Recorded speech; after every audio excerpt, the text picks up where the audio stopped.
the weather was really bad. Really bad. And they said, you know, these are great people in North Carolina. They won't mind. No, but they said, they won't mind, sir, if you canceled and made it another time. And I said, what? And they said, we have a big crowd, but they won't mind just because the weather was so terrible. So I said, you gotta be kidding. So we've been driving for 2 hours. We landed at like a long way, but there was no way that we weren't showing up tonight. That I can tell you. That I can tell you. We couldn't land at your local airport. We landed a long ways away. I said, what? Let's put it this way, the drive was about 3 times longer than the flight. But we made it. That's all that matters, right? We made it. And I'm here today for one main reason, to thank you, the people of North Carolina, for being so incredible. We want to thank you. You went out and pounded the pavement, you organized your fellow citizens, and propelled to victory a grassroots movement, the likes of which nobody has ever seen before, and that's beyond our country. And I want to give a special thank you to the incredible military families, service members, and veterans of North Carolina.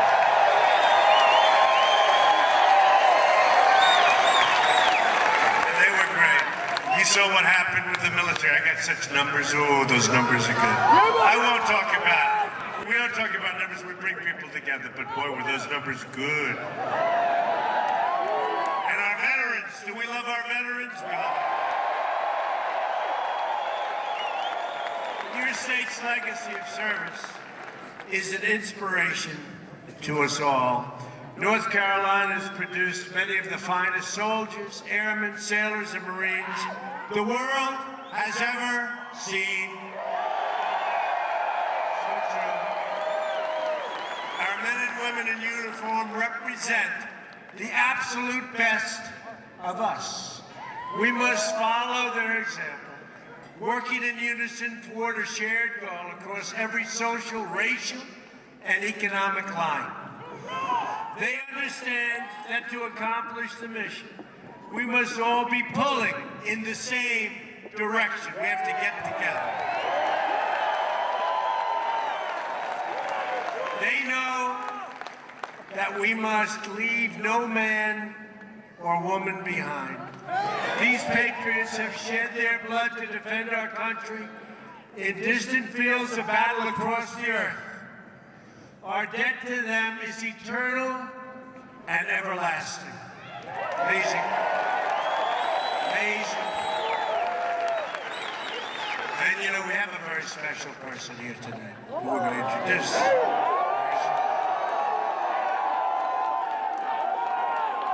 Boy, it's been such a popular choice. We salute their sacrifice and we salute the flag they fought to protect. We love our flag, right?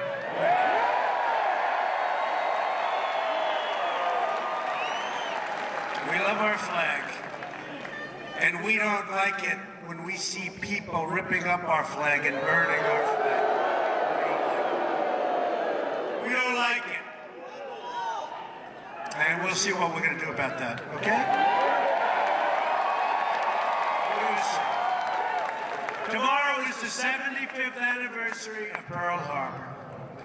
It's a milestone that marks the ultimate sacrifice of those who wear the great uniform.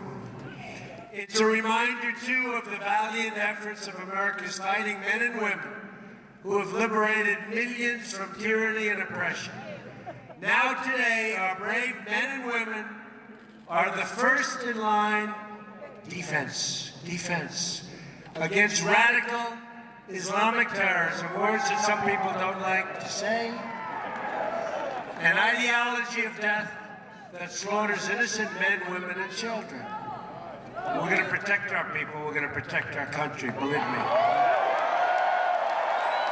In every generation, a new threat to freedom arises. And just as we defeated these threats, we faced generations in the past, and you understand that, so too will we defeat the forces of terrorism. It's unseen in many cases, but we're going to defeat that force. And we're going to defeat it strongly and quickly. We'll keep fighting! We will prevail. We stand here today just miles from Fort Bragg, the home of heroes. The home of heroes. Our special forces at Fort Bragg have been the tip of the spear in fighting terrorism.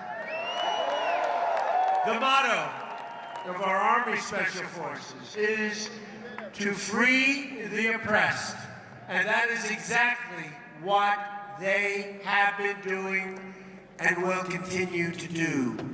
At this very moment, soldiers from Fort Bragg are deployed in 90 countries around the world. Can you believe that? 90 countries.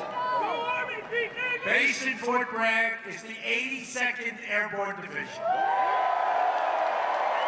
also known as the All-American Division. We stand in awe of their achievements. We really do. Not far from here sits 45% of the entire United States Marine Corps at Camp Lejeune. I've been to Camp Lejeune.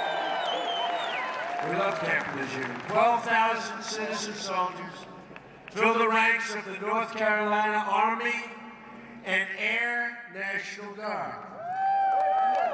The National Guard rushed to the scene to help the victims of Hurricane Matthew and so many other catastrophes. And we continue to send our thoughts and prayers to those recovering in its wake. The military families in North Carolina are a national treasure, and it will be the duty of my administration to ensure that we protect those who protect us. And I just want to tell you that we are going to be taking care of our veterans. And I'm right now working. These are great, great people. And they haven't been treated fairly. And I'm right now working on picking the people that are going to be helping our veterans, and they are really outstanding. We have some of the great people. A lot of people that are making great sacrifices to do this. But they're going to be unbelievable. You're going to see such a change. You're going to see such a change like you've never seen before. We're going to protect and help our veterans. Believe me.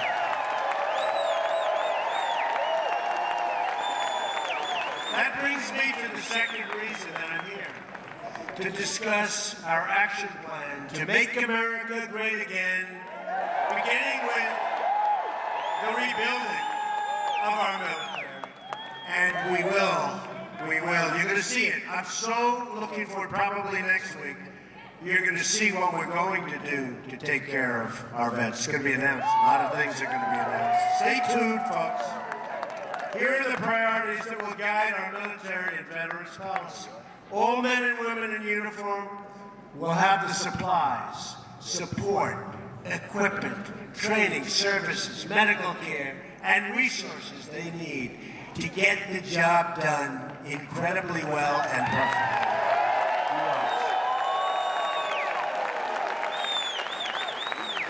The best care in the world for our veterans, both at public and VA facilities, as well as the right to see a private doctor when the lines are long.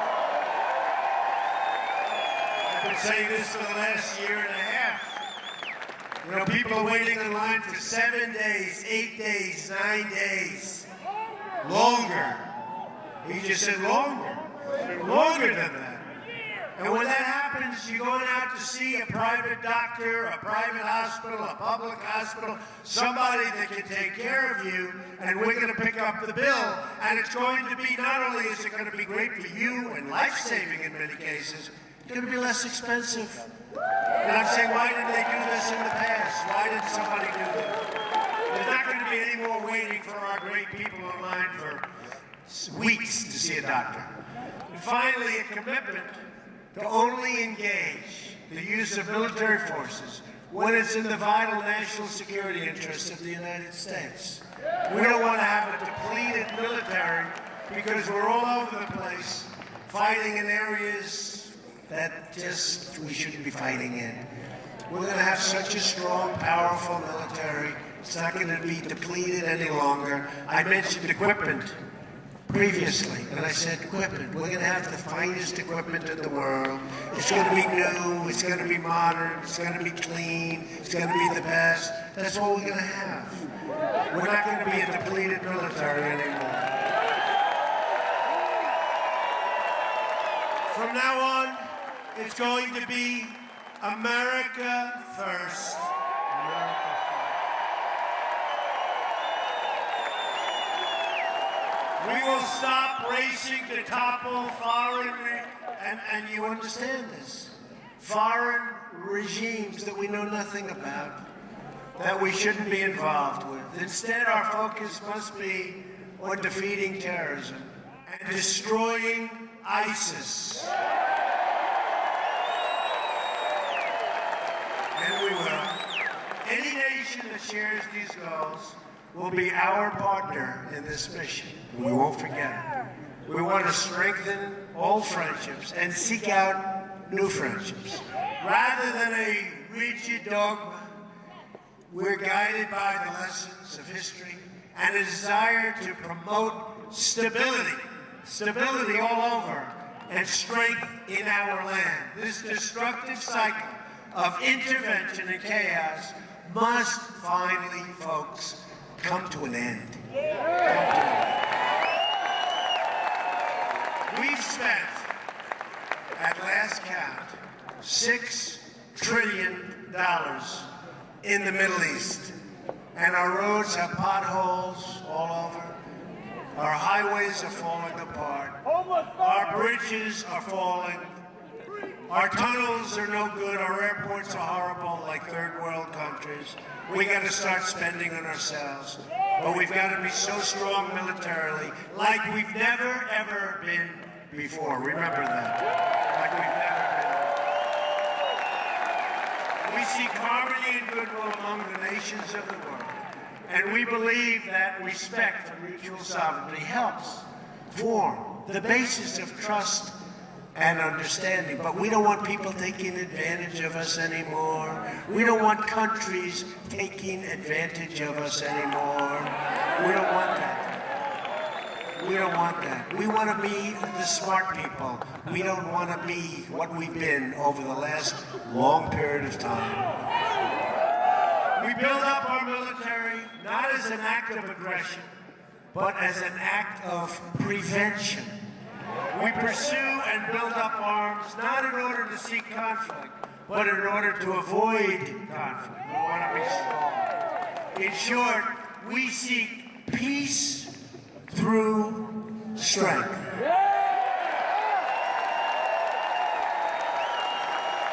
That is why in my first budget report to Congress, I am going to ask for the elimination of the defense sequester. It's enough. Depletion, I call it depletion. Gets worse and worse every year, not for our military.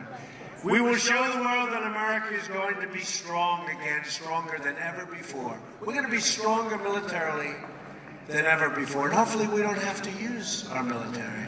But we're going to be stronger than ever before, and there's rarely been a time when we've needed this strength more than we have right now.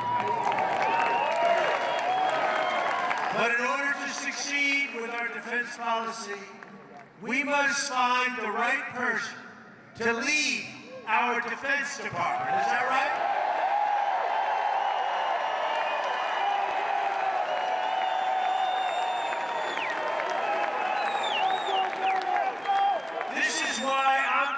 Formally announced today my intention to nominate General James Mad Dog Mattis as the next Secretary of Defense for the United States of America. Jim is a Marine Corps 4-star general, the former commander of of U.S. Central Command and NATO's Supreme Allied Commander. For transformation, this is going to be so great for us. He led an assault battalion in Operation Desert Storm. And you saw what that happened. That was the way you're supposed to lead it. There was no games. Mad Dog plays no games, right? Led the forces that went after the Taliban and commanded the 1st Marine Division in Iraq. He is one of the most effective generals that we've had in many, many decades. An extraordinary leader of our time who has committed his life to his love for our country. General Mattis is the living embodiment of the Marine Corps motto, Semper Fidelis, always faithful. And the American people are fortunate that a man of this character and integrity will now be the civilian leader atop the Department of Defense. Under his leadership, right? Under his leadership, such an important position, we will rebuild our military and alliances, destroy terrorists, face our enemies head on, and make America safe again. It is now my honor and privilege to welcome to the stage your next Secretary of Defense, General Mad Dog Mattis. Thank you.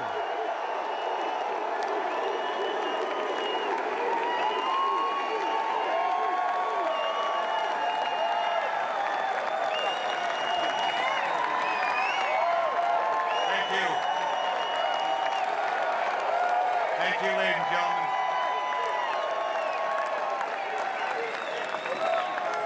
Thank you, President-elect, for the confidence that you have shown in me. Thank you for the opportunity. I'm grateful for the opportunity to return to our troops, their families, the civilians of the Department of Defense, because I know how committed they are and devoted they are to the defense of our country, the defense of our Constitution. And with our allies strengthened, with our country strengthened, I look forward to being the civilian leader so long as the Congress gives me the waiver and the Senate votes to consent. Thank you very much.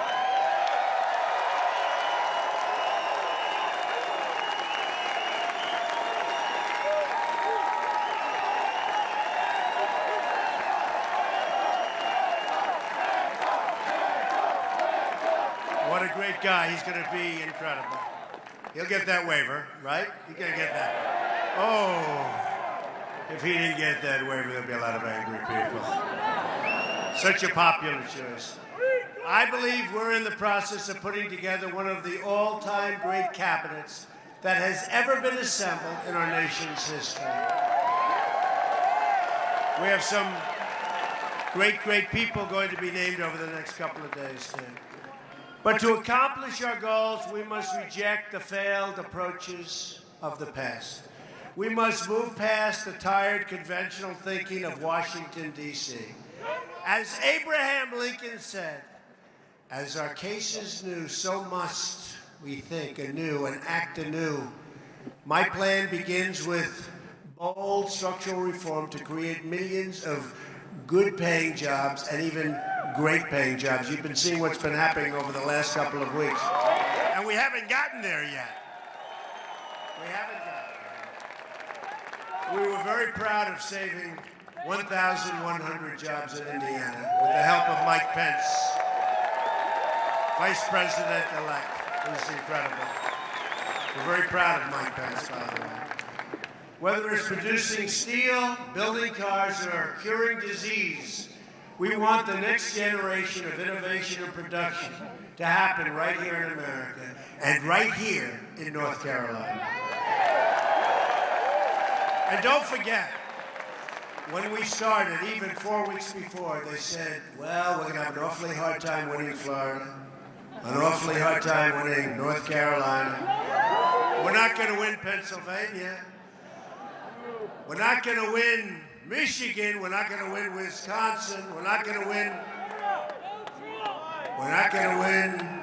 Iowa. And Ohio's going to be tough. So it started out, we won Ohio by more than 8 points. We won Iowa by a massive number, 10 points. Then we went down and we won Florida. Remember that fantastic evening? We have breaking news. Donald Trump wins Florida. Donald Trump wins North Carolina.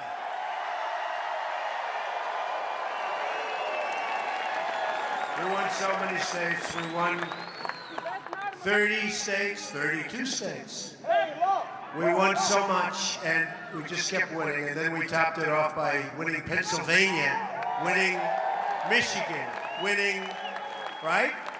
Winning Wisconsin. States that hadn't been won in 38 years, a lot of states. And it was a fantastic evening, and that's why we're here tonight, because we want to thank you.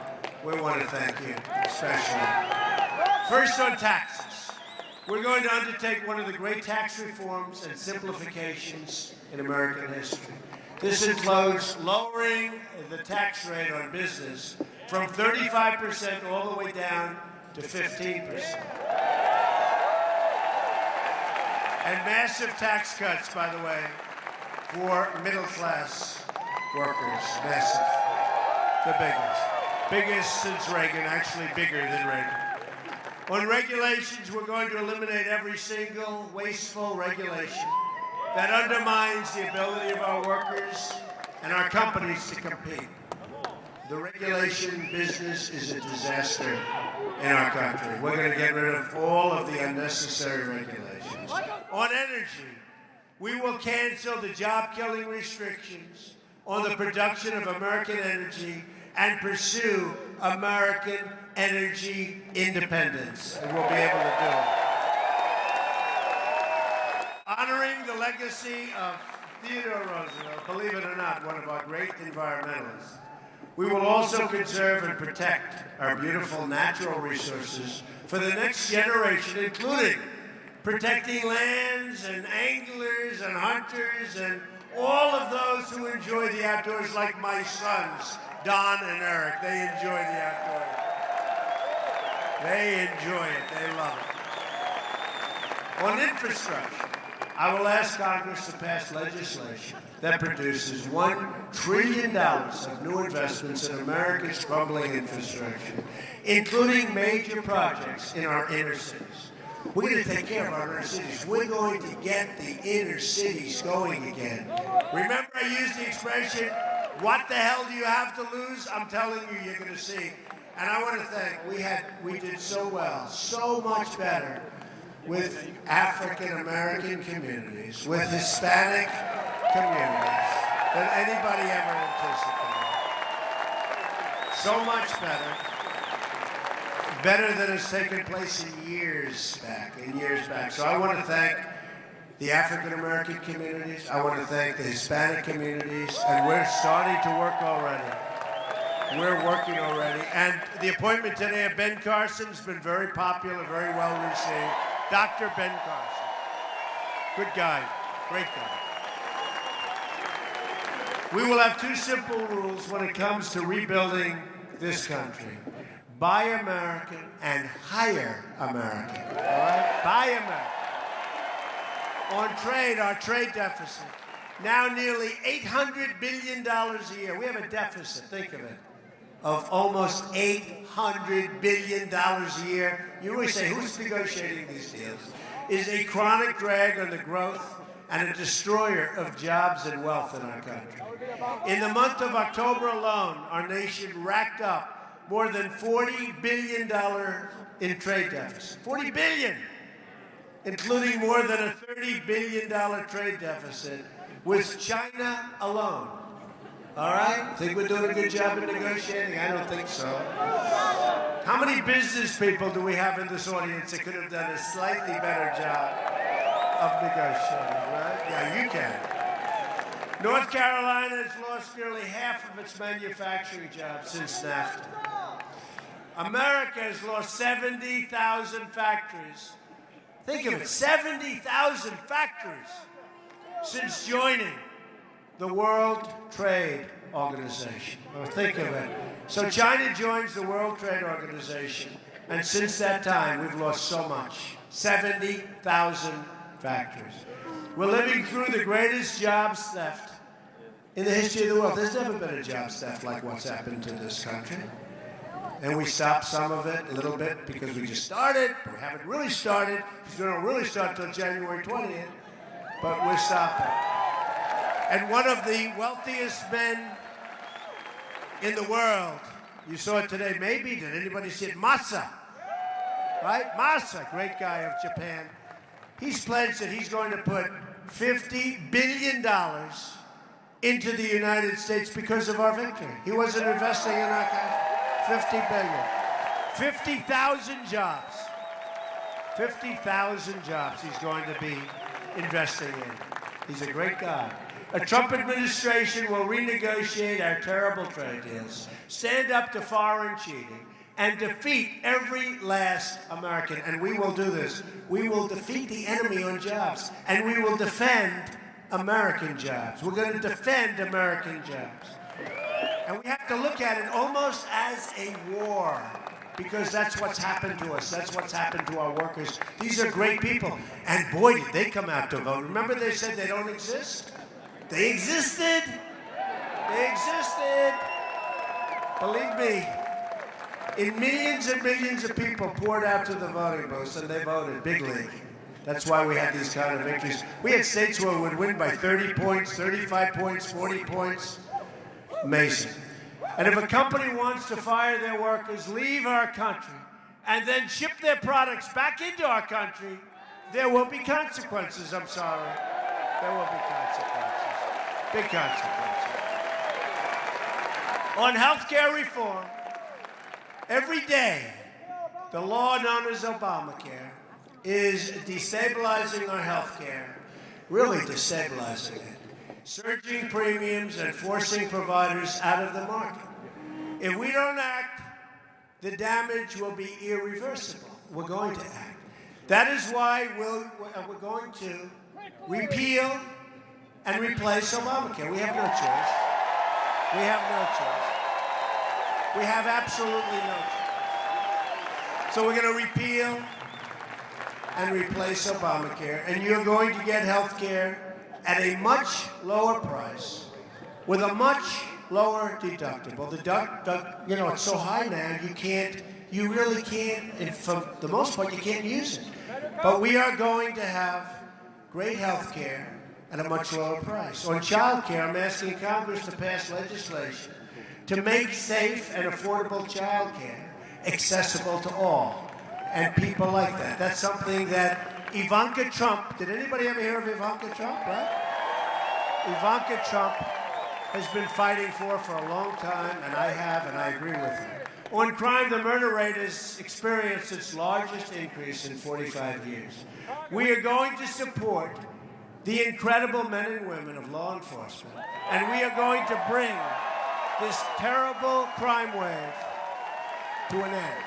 Highest in 45 years, the murder rate. On immigration, we will be the administration that ended illegal immigration. We will construct a great border wall, dismantle the criminal cartels, liberate our communities from the epidemic of gang violence and drugs. We will get rid of the drugs that are pouring into our country. We will ask Congress to reform our visa and immigration programs to protect jobs and wages for American workers. And we will be appointing very shortly somebody to head up our program. And I will tell you, this person, like General Mattis, will do a phenomenal job, because we're going to stop people from coming into our country illegally, but we're going to have people come into our country. And they're going to come in by the thousands and the hundreds of thousands, but they're going to come in, they are going to come in legally, right? But by the hundreds of thousands. We want people to come in, but they have to come in legally.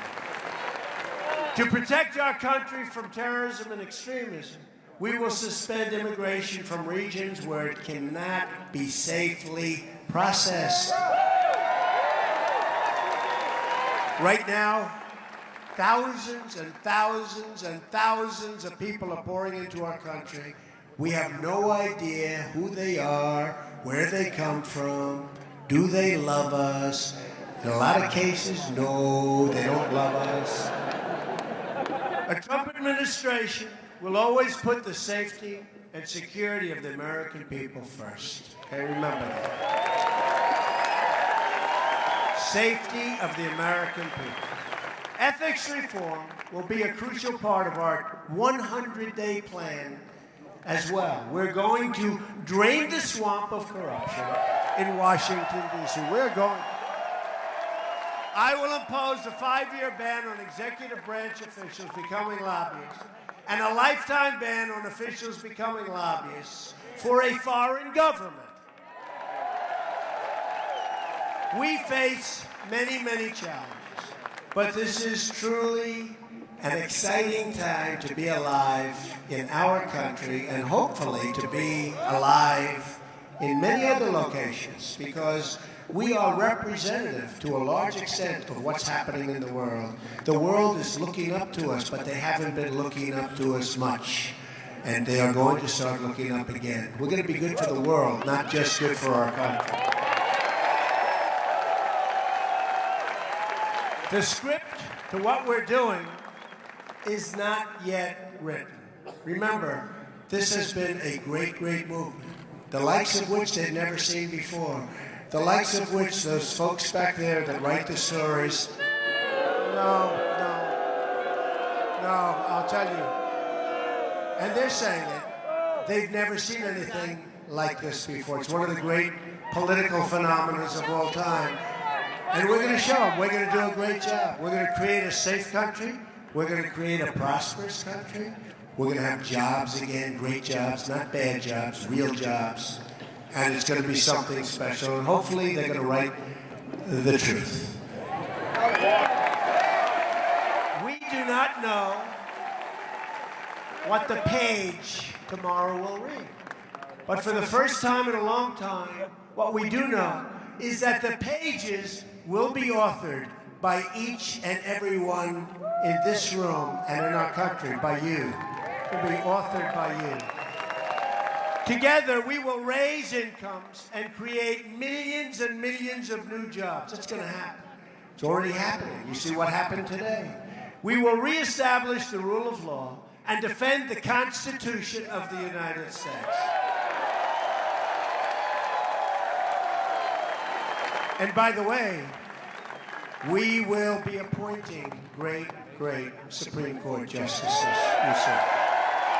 We'll be starting very soon with one to replace Justice Scalia. Great man. We will protect the right of every American to live in safety and peace. We will restore and respect, and we will respect people's rights. We will respect constitutional rights. And for all America, we will respect our great American flag again. Believe me. We will heal our divisions and unify our country. When Americans are unified, there is nothing we cannot do. Nothing. No task is too great, no dream too large, no goal beyond our reach. My message tonight is for all Americans, from all parties, all beliefs, all walks of life. It's a message for everyone.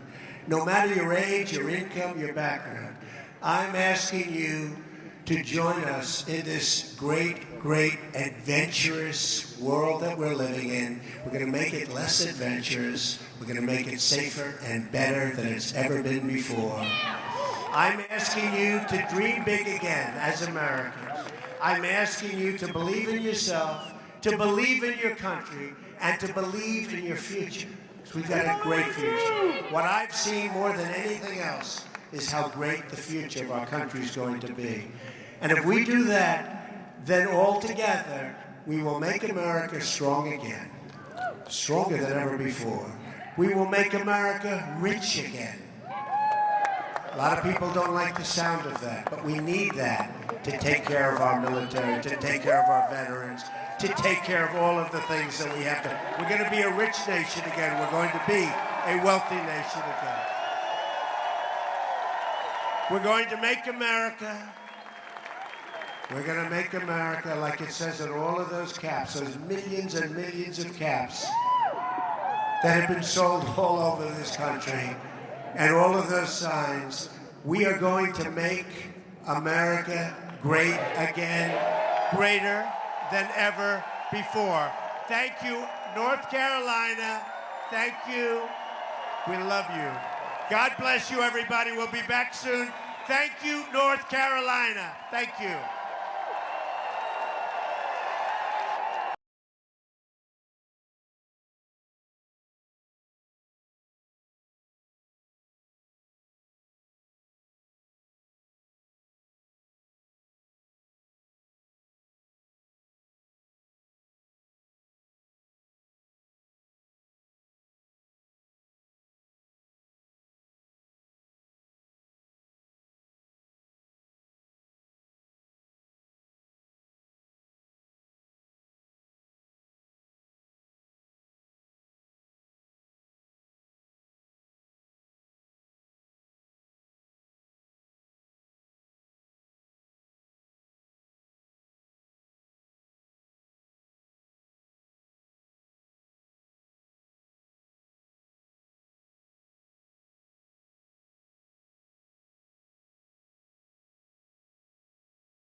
I'm with you, the American people.